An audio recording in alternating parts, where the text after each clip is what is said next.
जय माता दी दोस्तों, आपका स्वागत है हमारे चैनल हिमाचली क्यूट बेबी में, जिसमें हमने हिमाचल के प्रसिद्ध मंदिरों की सीरीज शुरू की है, जिसमें हम आपको हिमाचल के मंदिरों का इतिहास और यह मंदिर क्यों प्रसिद्ध है यह बताएंगे। आज हम एक और हिमाचल प्रदेश के प्रसिद्ध मंदिर ज्वालाजी मंदिर के बारे में जानेंगे। तो चलो वीडियो शुरू करते हैं। ज्वालाजी मंदिर का इतिहास। प्राचीन किंवदंतियों में एक समय की बात कही गई है जब राक्षस हिमालय पर्वत पर आधिपत्य जमाए हुए थे और देवताओं को परेशान कर रहे थे। भगवान विष्णु के नेतृत्व में देवताओं ने उन्हें नष्ट करने का निर्णय लिया। उन्होंने अपनी शक्तियों को केंद्रित किया और जमीन से बड़ी ज्वालाएं उठीं। उस अग्नि से एक छोटी लड़की ने जन्म लिया। उसे आदिशक्ति शक्ति माना जाता है। सती या पार्वती के रूप में जानी जाने वाली वह प्रजापति दक्ष के घर में पली बढ़ी और बाद में भगवान शिव की पत्नी बनी। एक बार जब उनके पिता ने भगवान शिव का अपमान किया और इसे स्वीकार करने में असमर्थ होकर उन्होंने आत्महत्या कर ली। जब भगवान शिव को अपनी पत्नी की मृत्यु के बारे में पता चला तो उनका क्रोध सीमा नहीं रहा और उन्होंने सती के शरीर को पकड़कर तीनों लोकों में घूमना शुरू कर दिया।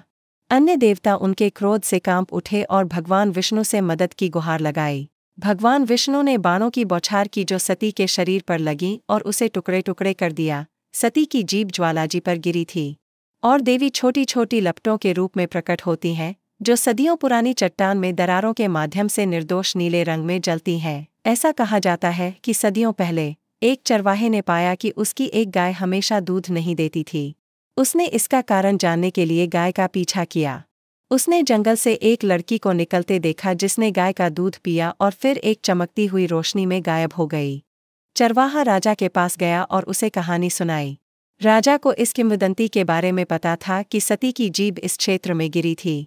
राजा ने उस पवित्र स्थान को खोजने की कोशिश की, लेकिन सफलता नहीं मिली। फिर कुछ साल बाद चरवाहा राजा के पास यह बताने गया कि उसने पहाड़ों में एक ज्वाला जलती हुई देखी है।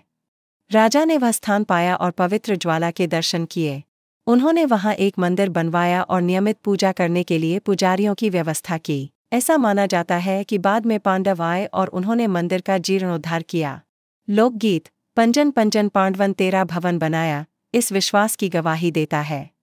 राजा भूमिचंद ने सबसे पहले मंदिर का निर्माण कराया था। ज्वालामुखी प्राचीन काल से ही एक महान तीर्थस्थल रहा है। मुगल बादशाह अकबर ने एक बार आग की लपटों को लोहे के चक्र से ढककर और यहाँ तक कि पानी डालकर बुझाने की कोशिश की थी, लेकिन आग की लपटों ने इन सभी प्रयासों को नष्ट कर दिया। तब अकबर ने मंदिर में एक सोने का छत्तर भेंट किया। हालांकि देवी की शक्ति के प्रति उनके संदेह के कारण सोने का रंग बदलकर दूसरी धातु बन गया, जिसके बारे में दुनिया को आज भी पता नहीं है। इस घटना के बाद देवता में उनकी आस्था और भी मजबूत हो गई। हजारों तीर्थयात्री अपनी आध्यात्मिक इच्छा को पूरा करने के लिए साल भर मंदिर आते हैं। इन देवताओं के भी होते हैं दर्शन। मां ज्वालाजी के दरबार में नवरात्र के दिन दर्शन पूजन आदि का बहुत महत्व है। इसके अलावा यहाँ पर ब्राह्मण भोजन एवं कन्या पूजन का भी विशेष महत्व है। माता के दरबार के अलावा यहाँ पर गोरख डिब्बी, श्री राधा कृष्ण मंदिर, लाल शिवालय, सिद्ध नागार्जुन, अंबिकेश्वर महादेव और टेढ़ा मंदिर जैसे सिद्ध स्थान भी दर्शनीय हैं। ज्वालाजी मंदिर तक पहुँचने के साधन। वायु मार्ग। ज्वालाजी मंदिर जाने के लिए नज़दीकी हवाई अड्डा गगल में है, जो कि ज्वालाजी से 46 किमी की दूरी पर स्थित है।